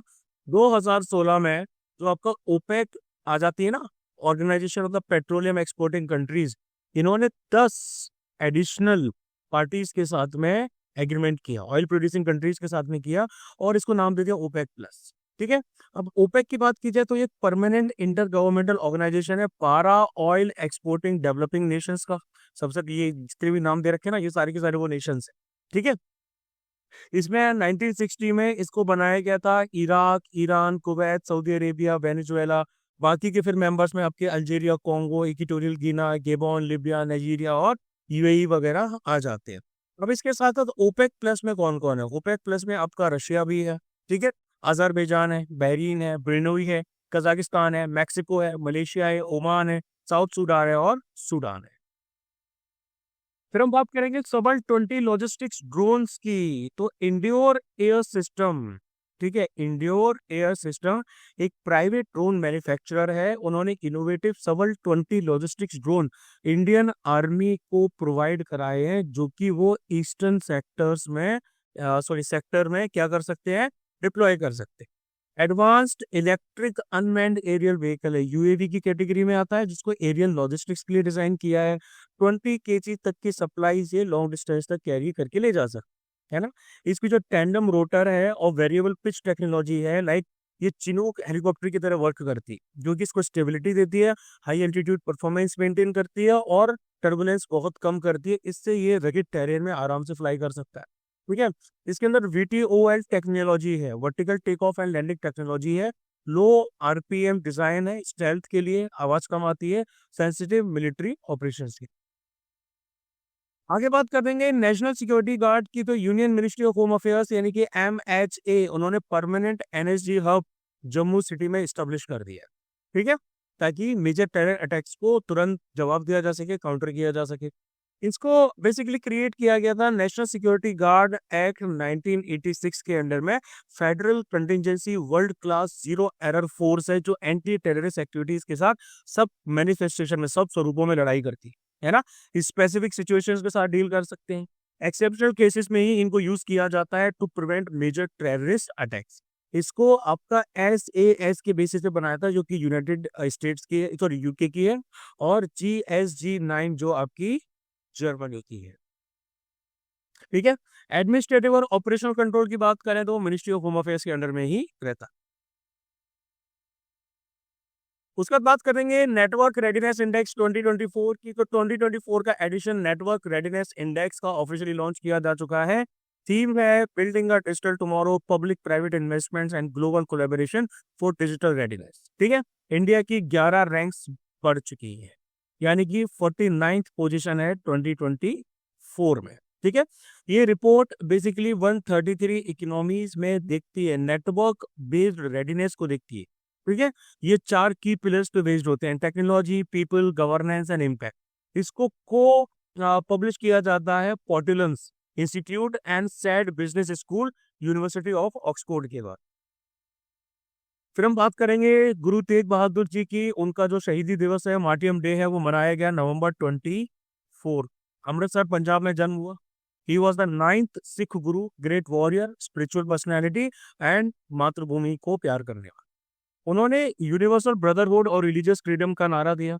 उसके साथ साथ हर तरह के caste based discrimination, untouchability, superstitions के खिलाफ लड़ाई की। ठीक है। और उन्होंने चक नानकी जो शहर है पंजाब में, इसकी स्थापना की, जिसको बाद में श्री आनंदपुर साहिब कहा जाने लगा। ठीक है। हिंद की चादर का नाम भी इनको दिया गया था। आगे बात करेंगे state of tax justice 2024 report release by the tax justice network. तो रिपोर्ट ने हाईलाइट किया है कि टैक्स लॉसेस हो रहे हैं, है ना, ग्लोबल टैक्स अब्यूज हो रही है, और एक असेसमेंट प्रोवाइड किया है पूरे ग्लोबल टैक्स रिफॉर्म्स का। इसकी अगर हम ऑब्जर्वेशंस की बात करें तो कंट्रीज आपकी तकरीबन 492 बिलियन एक साल ग्लोबल टैक्स अब्यूज में खो रही है। इसमें से 2/3 जो आपका अमाउंट आ जाता है वो मल्टीनेशनल कॉरपोरेशंस की वजह से आता है, जो कि आपका शिफ्ट कर रही है, अपने प्रॉफिट कहाँ शिफ्ट कर रही हैं, ऑफशोर शिफ्ट कर रही हैं किसी दूसरी कंट्री में, ताकि वो टैक्स कम देना पड़े, है ना। एक कंट्री में भैया आप कमा रहे हो, तो यहाँ पर क्या है कि भैया आपको टैक्स ज्यादा देना पड़ रहा है, तो यहाँ शिफ्ट कर ले रही। बाकी की जो 1/3 आती है वो आपके वेल्दी इंडिविजुअल्स को चला जाता है, जो कि अपनी वेल्थ ऑफशोर छुपा रहे हैं। तकरीबन हाफ जो लॉसेज हैं 43% के आसपास, वो 8 कंट्रीज के द्वारा हो रही हैं, OECD मेंबर्स के द्वारा, जो कि यूनाइटेड नेशन टैक्स कन्वेंशन को नहीं मांग। Australia, Canada, Israel, Japan, New Zealand, south Korea, UK and US. ठीक है। ग्लोबल नॉर्थ की जो कंट्रीज हैं वो आपका सबसे ज्यादा टैक्स उनका खो रहा है एब्सोल्यूट टर्म्स में, जबकि ग्लोबल साउथ की जो कंट्रीज हैं उनका जो लॉस है वो भी काफी ज्यादा आ ही जाता है। ठीक है। ऐसे टैक्स लॉसेस से क्या होता है, पब्लिक सर्विसेज का सिस्टम खराब हो जाता है। ठीक है। इनइक्वालिटीज बढ़ जाती हैं लोगों के बीच में, कंट्रीज के बीच में, और डोमेस्टिक बिजनेसेस कम हो जाते हैं। ठीक है। आगे हम बात करेंगे ग्लोबल वेज रिपोर्ट 2024-25, जिसको ILO इंटरनेशनल लेबर ऑर्गेनाइजेशन ने रिलीज किया है। इसमें वेज ट्रेंड्स के बारे में बात की गई है अक्रॉस द ग्लोब, लोगों को तनख्वाहें कैसे मिलती है ना, वेज इनइक्वलिटी कितनी है और रियल वेज ग्रोथ कितनी। कुछ ट्रेंड्स आए भाई हमारे वेज ग्रोथ में, यानी कि 2022 के बाद में ग्लोबल रियल वेज ग्रोथ आपकी 2023 में उसने रिकवर की है। ठीक है। एवरेज वेजेस की बात करें तो वो एशिया में काफी तेजी से बढ़ रही हैं, पैसिफिक में भी तेजी से बढ़ रही हैं, सेंट्रल एंड वेस्टर्न एशिया और ईस्टर्न यूरोप में बाकी वर्ल्ड से ज्यादा बढ़ रही है। तकरीबन 9.5% इंडियन वर्कर्स आपके लो पेड वेज वर्कर्स में आ जाते। उसके बाद जनजातीय गौरव दिवस को सेलिब्रेट किया जा रहा है अक्रॉस द कंट्री। ये वो दिन है जब भगवान बिरसा मुंडा का जन्म हुआ था, a tribal leader and freedom fighter, है ना। November 15 को इसको सेलिब्रेट किया जाता है ट्राइबल कम्युनिटीज के कॉन्ट्रीब्यूशंस को ऑनर करने के लिए इंडिया की फ्रीडम स्ट्रगल में, और इंडिया के हेरिटेज में उनके रोल को प्रिजर्व करने के लिए। देखो ओवरऑल अगर हम बात करें कल्चरल हेरिटेज की बात करते हैं, तो जैसे ओरल ट्रेडिशंस आ जाते हैं, कहानी वगैरह कहना आ जाता है ना। इसमें एक टर्म आता है यू सियार लापा लंग, यानी कि द स्टैग ऑफ लैपालैंग। ये फोक टेल है जो कि कहाँ पाई जाती है, जो कि खासी नर जो है, ठीक है, उनके नेचर के लिए उनका प्रेम बताती है। इसके साथ साथ अलग अलग तरह के रिचुअल्स, फेस्टिवल्स और सेरेमनीज की बात की जाए तो भैया हमारा आ जाता है हॉर्नबिल फेस्टिवल, जो कि नागाज सेलिब्रेट करते हैं अपने यूनिक कल्चरल डाइवर्सिटी और रिच ट्रेडिशंस ऑफ नागालैंड को दिखाने के लिए, है ना। ट्रेडिशनल आर्ट्स और क्राफ्ट फॉर्म्स की बात की जाए तो इसमें वर्ली पेंटिंग्स आती हैं, जो वर्ली ट्राइब के द्वारा दिखाई जाती हैं और ह्यूमंस और नेचर के बीच में एक क्या बोलते हैं रिलेशन दिखाने के लिए। ट्रेडिशनल मेडिसिन की बात किया जाए तो मेडिसिनल हर्ब्स को यूज किया जाता है, अलग अलग प्लांट्स की जड़ी बूटियों को इस्तेमाल किया जाता है, बोन फ्रैक्चर के लिए, स्नेक बाइट्स के लिए, मस्कुलर पेन के लिए, फीवर, हेड एक और बॉडी स्वेलिंग के लिए। ठीक है, इसके साथ साथ बायोडाइवर्सिटी कंजर्वेशन भी आ जाता है, यानी कि प्रोटेक्टेड एरियाज का कंजर्वेशन। तो हमारे सोलिगा ट्राइब्स हैं, ठीक है, बिलिगिरी रंगास्वामी टेम्पल के वाइल्ड लाइफ सेंचुरी जो कर्नाटक में है, इसके साथ में उन्होंने ट्रेडिशनल नॉलेज जो है वो अप्लाई की है फॉरेस्ट इकोलॉजी कंजर्वेशन को बचाने के लिए।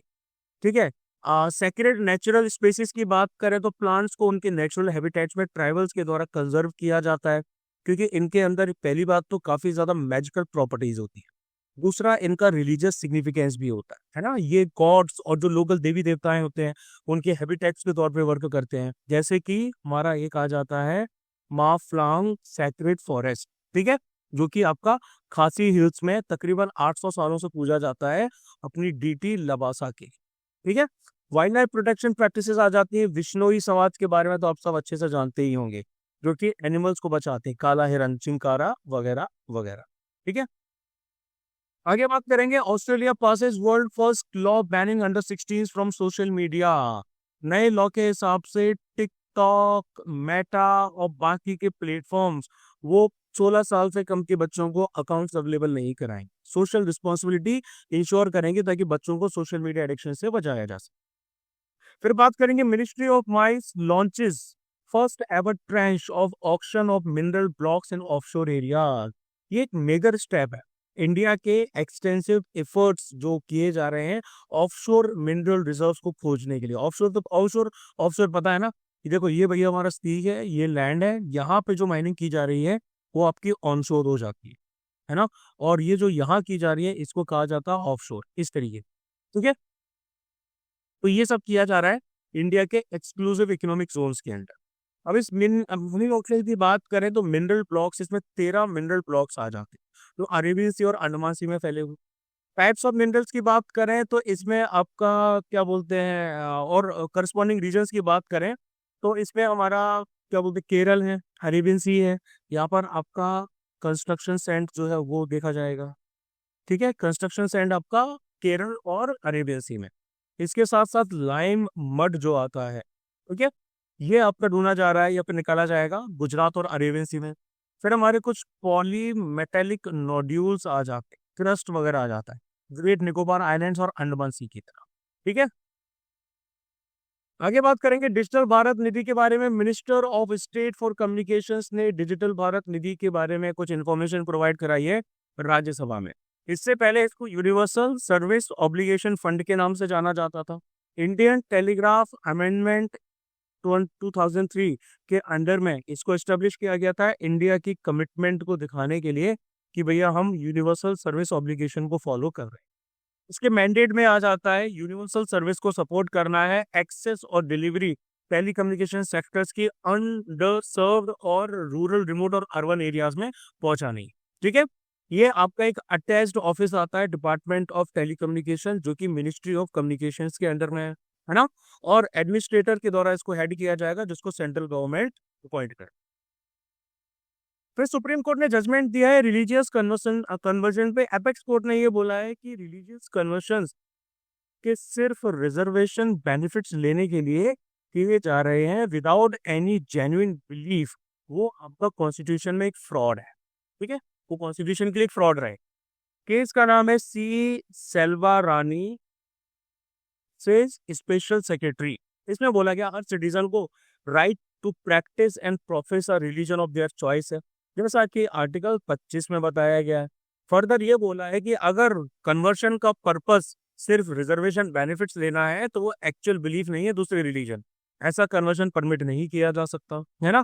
इससे पहले मोहम्मद सादिक वर्सेस दरबारा सिंह ग्रुप की जो रूलिंग थी उसमें कोर्ट ने बोला था कि कोई इंसान अपना रिलीजन चेंज कर सकता है, फेथ कर सकता है, लेकिन कास्ट नहीं कर सकता है ना, यानी कि जिसको वो बिलोंग करता है, क्योंकि कास्ट का लिंकेज के वर्थ से आधा।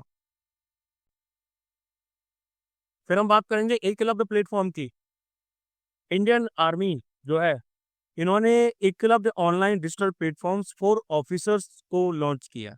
ठीक है, ये बेसिकली इनकी 2024 की थीम जो है ईयर ऑफ टेक्नोलॉजी एब्जॉर्प्शन उसके अलाइंड है ना। ये हेडक्वार्टर्स आर्मी ट्रेनिंग कमांड के अंडर में आ जाता है। आर्मी वॉर कॉलेज जो है वो स्पॉन्सर कर रहा है इस चीज को, स्पॉन्सर एजेंसी के तौर पे। इसको डेवलप किया गया है PISAGN ने, Bhaskaracharya national institute of space applications and geo informatics, है ना। और इनको सपोर्ट दिया गया है directorate general of information systems के द्वारा। ये प्रोफेशनल मिलिट्री ट्रेनिंग को मॉडर्नाइज करेगी, फ्लेक्सिबल और स्पेशलाइज्ड एजुकेशन जो कि ट्रेडिशनल कोर्सेज को हटा के सामने लाई जाएगी, वो ऑफिसर्स के लिए अवेलेबल कराया जाएगा। फिर बात करते हैं कॉर्पोरेट एवरेज फ्यूल एफिशिएंसी यानी कि कैफे नॉर्म्स की। तो सेंटर पेनल्टी लगाने वाला है कुछ आपके पर्टिकुलर कार मेकर्स पे जो कि corporate average fuel efficiency norms को फॉलो नहीं करते, है ना। ये नॉर्म्स 2017 में गवर्नमेंट लेके आई थी, एनर्जी कंजर्वेशन एक्ट 2001 के अंडर में। इसके द्वारा CO2 एमिशंस को कम किया जाता है ना। फ्यूल कंजप्शंस को मिटिगेट किया जाता है, CO2 एमिशंस को लोअर किया जाता है, ऑयल डिपेंडेंसी कम की जाती है, एयर पॉल्यूशन कम किया जाता है। कैफे नॉर्म्स जो है ये बेसिकली आपके gasoline equivalent corporate average fuel consumption के आ जाते हैं। यानी कि इसमें आपके कुछ स्पेसिफिक एक फिजिकल ईयर में CO2 का एमिशन कम होना चाहिए। ठीक है, पेट्रोल, डीजल, LPG, CNG सबके लिए लागू रहता है ये। ग्रॉस व्हीकल वेट आपका 3500 kg से कम होना चाहिए। कोरंगा ट्राइब की बात करते हैं। कोरंगा ट्राइबल कम्युनिटी जो केरल में है, इनको लैंड टाइटल्स दिए जा रहे हैं ऑपरेशन स्माइल प्रोजेक्ट के अंडर में। ठीक है, देखो ये आपके PVTGs की कैटेगरी में आते हैं जो कि कासारगोड इलाके में आ जाते हैं, केरल और कर्नाटक में। ठीक है, इनको मिनिस्ट्री ऑफ होम अफेयर्स के द्वारा आइडेंटिफाई किया जाता है PVTGs को। और करंटली हमारे देश में 75 पर्टिकुलरली वनरेबल ट्राइबल ग्रुप्स। ठीक है, इनको शेड्यूल्ड ट्राइब का जो स्टेटस है वो प्रेसिडेंशियल ऑर्डर और 1956 के अंडर में दिया गया था। इनका काम रहता है बास्केट मेकिंग का। ठीक है, मोस्टली ये तुलु लैंग्वेज बोलते हैं, लेकिन इनकी खुद की लैंग्वेज भी है, उसको भी प्रैक्टिस करते हैं ये। ऑपरेशन स्माइल को केरल गवर्नमेंट ने लॉन्च किया था ताकि होमलेस पीपल को रिहेबिलिट और सपोर्ट दिया जा सके। फिर हम जरावा ट्राइब की बात करेंगे। तो जरावा ट्राइब जो अंडमान एंड निकोबार आइलैंड्स के आते हैं, इन्होंने इलेक्टोरल रोल में पहली बार आपका इनरोल किया।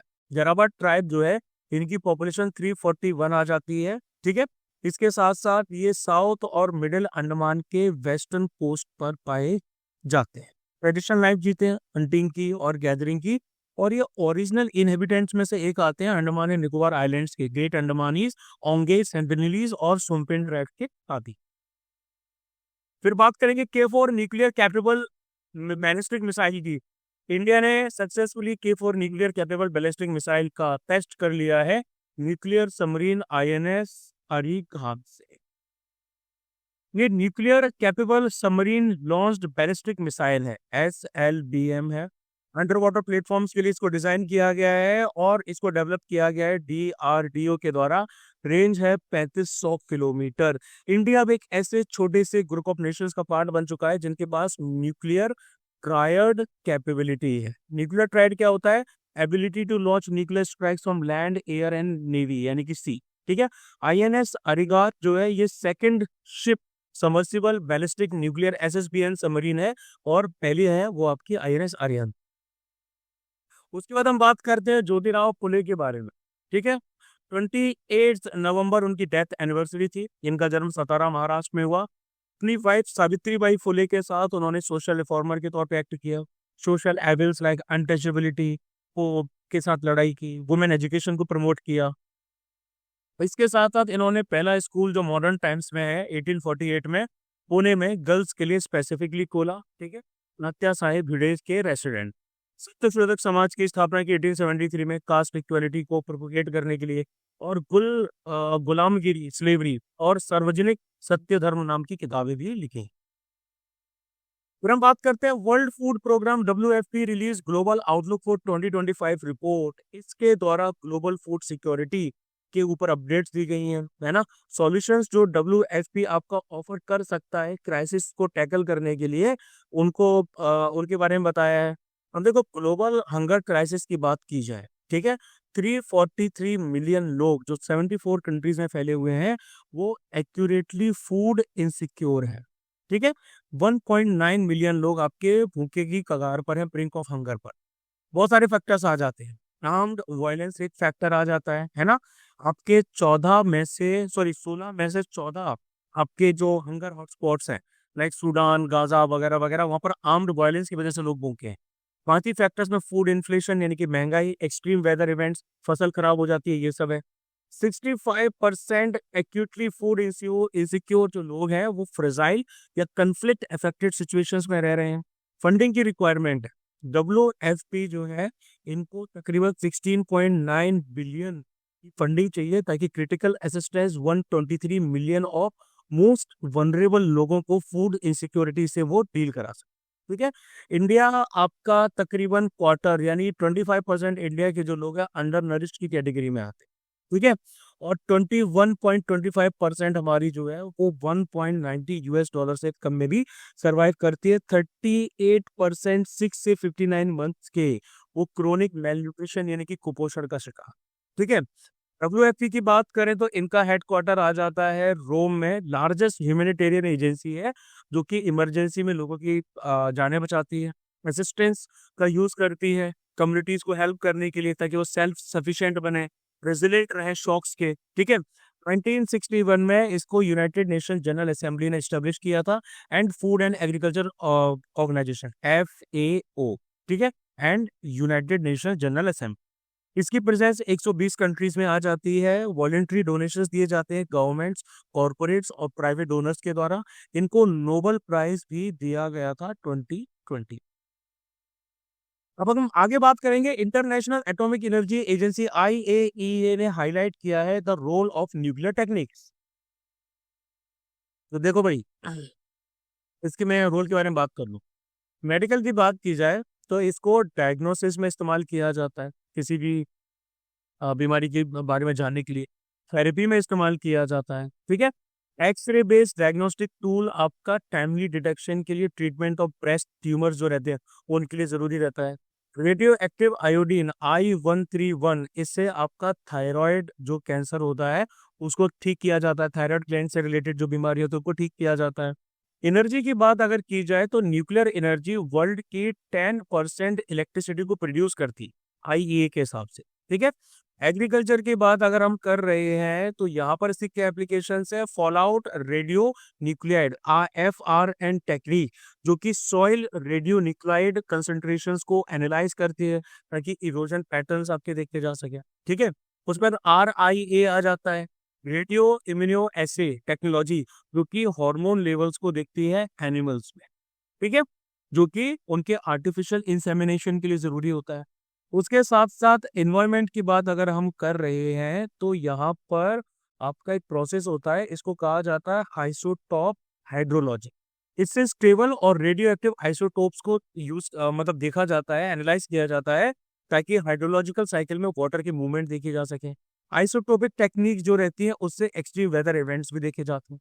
इंडस्ट्रीज की बात करें तो यहाँ क्या होता है, यहाँ पर ट्रेसर्स का इस्तेमाल किया जाता है, एक्सपेंसिव इंडस्ट्रियल इक्विपमेंट्स में यूज किया जाता है इंफॉर्मेशन ऑब्टेन करने के लिए, जिससे आप क्या कर सकते हैं, मतलब ओवरऑल इंडस्ट्रियल इक्विपमेंट की और लाइफ के बारे में बता सकते हैं कि ये कितना और ज्यादा चलेगा। ठीक है, इसके साथ साथ फूड सेफ्टी में भी आ जाता है, फूड इरेडिएशन किया जाता है ना। और भी बहुत सारी चीजें आ जाती हैं। फिर हम बात करते हैं, centre approve 3296 crore under SASCI scheme for boosting tourist infrastructure. 40 project जो 23 स्टेट से फैले हुए हैं उनको आइडेंटिफाई किया गया कि उनको जो है आपका स्पेशल असिस्टेंस टू स्टेट्स और union territories for capital investment scheme के अंडर में सपोर्ट दिया जाएगा, है ना। जो आइकॉनिक टूरिस्ट सेंटर्स हैं इनके, उनको ग्लोबल स्टैंडर्ड को बनाया जाएगा। Long term interest free loans 50 साल तक के लिए स्टेट्स को दिए जाएंगे ताकि अपने आइकॉनिक टूरिस्ट सेंटर्स को कंट्री में डेवलप कर सके, ब्रांडिंग और मार्केट कर सके उनकी ग्लोबल स्केल पे, है ना। यानी कि इसमें लोकल इकोनॉमिक ग्रोथ की जाएगी, एम्प्लॉयमेंट अपॉर्चुनिटीज प्रोवाइड कराई जाएंगी सस्टेनेबल टूरिज्म प्रोजेक्ट्स के थ्रू। अब अगर हम इंडिया की टूरिज्म सेक्टर की बात करें तो इंडिया की रैंक 39 आ जाती है 119 कंट्रीज में, travel and tourism development index 2024 की रिपोर्ट के हिसाब से जो WEF पब्लिश करती है।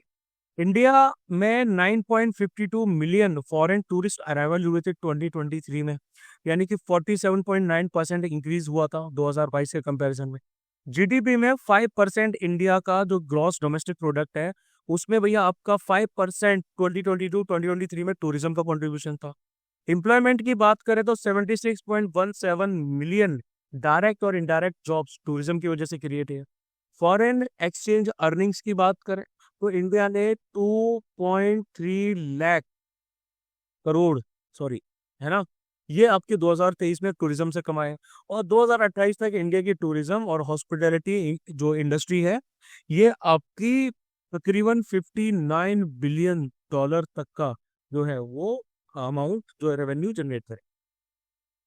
नोटिफाइबल डिसीज के बारे में बात करें, मिनिस्ट्री ऑफ हेल्थ और फैमिली वेलफेयर MOHFW, उन्होंने स्नेक बाइट यानी कि सांप के काटे जाने के केसेस को नोटिफाइबल डिसीजेस करार दिया, है ना।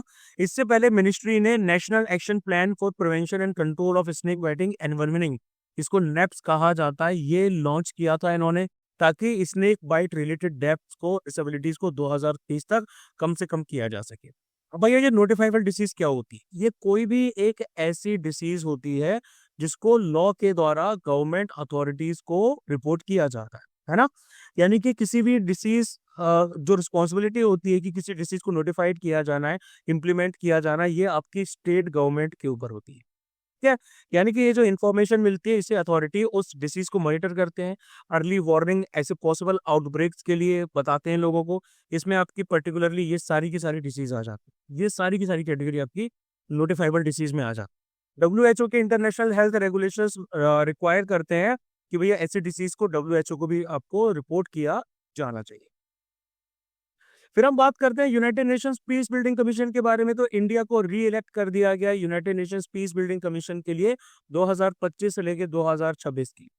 2005 में स्टेब्लिश किया गया था। इंटर गवर्नमेंटल एडवाइजरी बॉडी है जो कि कन्फ्लिक्ट अफेक्टेड कंट्रीज में पीस एफर्ट्स को सपोर्ट करते हैं।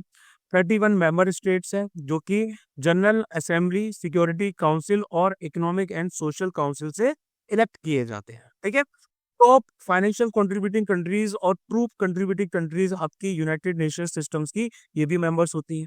इनका मैंडेट होता है कि भैया यहाँ पर आपको शांति, सुख, समृद्धि वगैरह जो है वो फैलाना है। फिर हम बात करेंगे इंडेक्स ऑफ 8 कोर इंडस्ट्रीज यानी कि ICI की। तो index of 8 core industries ICI 3.1% से बढ़ चुका है अक्टूबर 2024 में एज कम्पेयर टू 2020 की। ICI क्या करता है? ये मेजर करता है कंबाइंड एंड इंडिविजुअल परफॉर्मेंस को प्रोडक्शन की of 8 core industries, coal, crude oil, natural gas, refinery, steel, cement, fertiliser, electricity.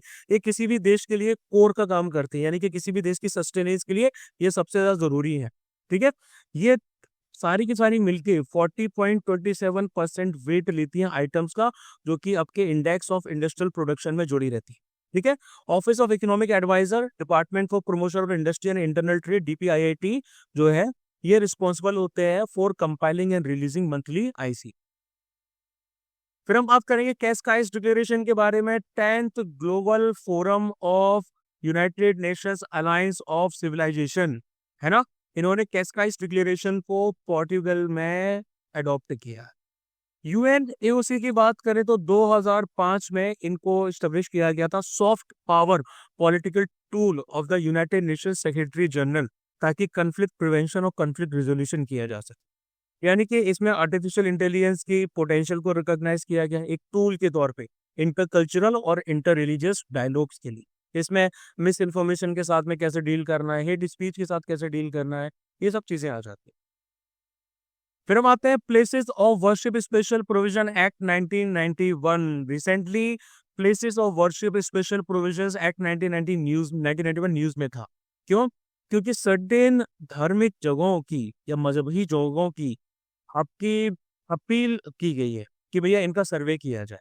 ठीक है, यानी कि बेसिकली इसमें क्या आ जाता है, इसमें किसी भी जो वर्शिप वाली जगह है उसके कन्वर्जन को रोका जाता है ना, एंड प्रोवाइड्स कि इसका मेंटेनेंस जो रिलीजियस कैरेक्टर का है किसी भी प्लेस का, वो वैसा ही होना चाहिए जैसा ये अगस्त 15 1947 को था। यानी कि अगर किसी मंदिर को तोड़ के उसमें मस्जिद अगस्त 15 1947 से पहले बना दी गई है तो वो मस्जिद ही रहेगी, वो मंदिर नहीं बनाया जा सकता, ऐसा इसमें कहा गया है। ठीक है। कोई भी प्लेस ऑफ वर्शिप जिसको अपने एशियंट माना है या हिस्टोरिकल मॉन्यूमेंट माना है या आर्कियोलॉजिकल साइट है, वो आपकी एशियंट मॉन्यूमेंट्स और आर्कियोलॉजिकल साइट्स और रिमेन्स एक्ट 1958 के अंडर में कवर्ड रहेगी। ठीक है। इसमें आपका अयोध्या की जो राम जन्मभूमि वाला मामला है ये इसी के अंडर में आ जाता है। फिर हम बात करते हैं रामप्पा टेम्पल के बारे में। सेंटर ने लोन्स को अप्रूव कर दिया है for the development of Ramappa circuit under the SASCI scheme, जिसके बारे में अभी मैंने थोड़ी देर पहले बताया था।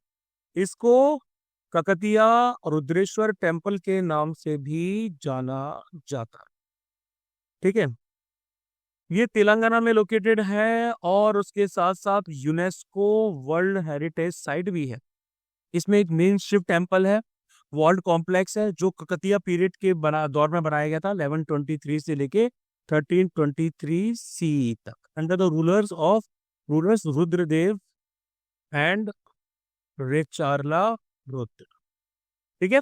सैंडस्टोन से बनाया गया है ये पूरा का पूरा मंदिर, और उसके साथ साथ डेकोरेटेड बीम्स हैं, पिलर्स हैं जो कि ग्रेनाइट और डोलराइट के बनाए गए हैं।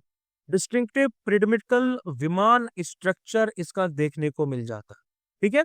Light weight porous floating bricks यानी कि सैंडस्टोन का बना हुआ है, जो कि इसकी रूफ का वेट कम करता है। ककतियास जो है उन्होंने Chalukya style of Vesara architecture को अपनाया था, उसी के अंडर में इस मंदिर को बनाया।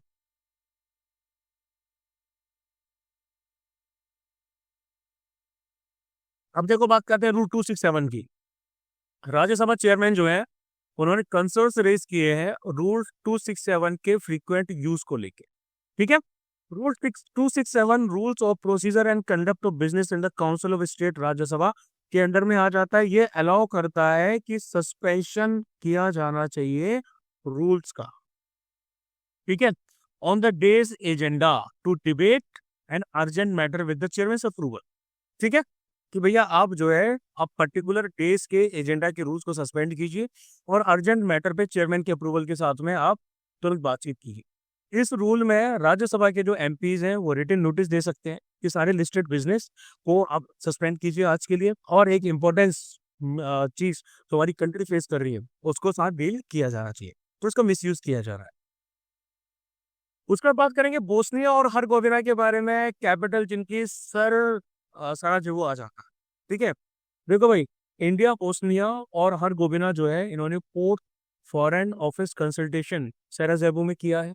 इसकी लोकेशन की बात करें तो ये पूरा का पूरा जो एरिया इटालियन पेनिसुला आ गया, ये पूरा का पूरा एरिया इसको बाल्कन स्टेट्स कहते हैं, बाल्कन पेनिसुला कहा जाता है। क्या और हाँ, ये पूरा का पूरा आपका यूरोप में लाई करता है, ये तो भैया सबको ही पता है। बॉर्डरिंग नेशंस की बात की जाए तो इनके नॉर्थ में, वेस्ट में और साउथ में क्रोशिया आ जाता है। ये देखो, क्रोशिया वाले को तैरने भी नहीं दे रहे हैं। एक मीम आपने देखा होगा, है ना, बोस्निया वाले बोलते हैं कि वी वांट टू स्विम, क्रोशिया बोलते हैं नो। यहाँ तक कोस्ट लाइन पूरे इन्होंने कब्जा कर रखी है। ठीक है। ईस्ट में इनके पास है सर्बिया आ जाता है, साउथ ईस्ट में इनके पास में मोंटेनीग्रो आ जाता है। मैरीटाइम बाउंड्री की बात की जाए तो एड्रियाटिक सी आ जाता है। ठीक है। एड्रियाटिक सी के साउथ वेस्ट में है। क्लाइमेट तो आपको पता है इटली जैसा ही है, यानी कि टेम्परेट कॉन्टिनेंटल क्लाइमेट है, अल्पाइन क्लाइमेट है और मेडिटेरियन क्लाइमेट है, यहाँ पे आ जाता है। हाईएस्ट पीक का नाम है मैग्लिक माउंटेन, और यहाँ पर माउंटेन रेंजेस में आ जाती हैं दिनारिक आर्क्स। ठीक है। सावा रिवर और नरेतवा रिवर भी यहाँ फ्लो करती। देखो, ये जो पीडीएफ आपको कहाँ से डाउनलोड कर सकते हो, ये आप जाओगे ना सीडीएस ड्राइव में, सीडीएस ड्राइव की लिंक आपको नीचे मिल जाएगी, वहां जाओगे आप तो वहां जाके आप 2024 वाले फोल्डर में जाना और उसमें आप जाना नवंबर में। नवंबर में जाओगे तो ये 4 फाइल्स आपको दिखेंगी, है ना। इसमें से ये वाली डाउनलोड कर लिया, मतलब वैसे तो सारी करनी है, लेकिन इस पर्टिकुलर लेक्चर के लिए आपको ये वाली फाइल डाउनलोड करनी है, और ये डाउनलोड जैसे ही करोगे वैसे ही आपको सारी की सारी ये जो डिटेल्ड पीडीएफ में है वो आपको मिल जाएगा। ठीक है। अभी तक हमने जनवरी के 2025 के पार्ट 2 तक इसको कवर कर लिया है। तो सीडीएस आ रहा है, एनडीए भी आ रहा है, सीएपीएफ बाद में आएगा, तो इनके लिए ये करंट अफेयर्स बहुत ज्यादा जरूरी है। ठीक है। Indian please do like, share, comment and subscribe the channel. आप हमें पिपैट्स उस्ताद को इंस्टाग्राम पे भी फॉलो कर सकते हो, ये नाम दे रखा है भैया। अगर आप इसको स्कैन कर लीजिए तो आप हमारे टेलीग्राम ग्रुप के साथ भी जुड़ सकते हो, जहां पर आपको सारी की सारी अपडेट्स भी दी जा सकती है। ठीक है। And as you know that हमारी एसएसबी टीम है, एसएसबी विंग, ठीक है, जो कि नोएडा सेक्टर 62 में सिचुएटेड है, and they provide complete solution for your SSB problems. They give wings to your SSB dreams. ठीक है?